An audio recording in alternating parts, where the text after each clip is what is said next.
நாமக்கல் ராசிபுரம் குருசாமி பாளையம் பகுதியைச் சேர்ந்தவர் கௌரி சங்கர் பவானி தம்பதி. இவர்களது இளைய மகள் காயத்ரி வயது 14.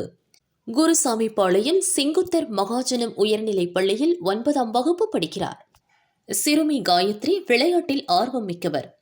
டெல்லியில் நடைபெற்ற தேசிய அளவிலான பல்வேறு விளையாட்டுப் போட்டியில் காயத்ரி பங்கேற்றார். 100 மீட்டர் ஓட்டப்பந்தயத்தில் முதலிடம், தட்டு எறிதல் போட்டியில் 2ஆம் இடம் மற்றும் குண்டு எறிதல் போட்டியில் 3ஆம் இடம் வென்று காயத்ரி அசத்தினார்.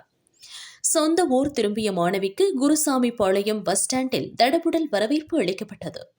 மேளதாளம் இசைக்கு மாலை அணிவித்து மாணவியை ஆட்டோவில் ஊர்வலமாக அழைத்து சென்று கௌரவித்தனர். பள்ளியில் சிறப்பு பாராட்டு விழா நடைபெற்றது.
தேசிய அளவிலான போட்டிகளையும் கலந்து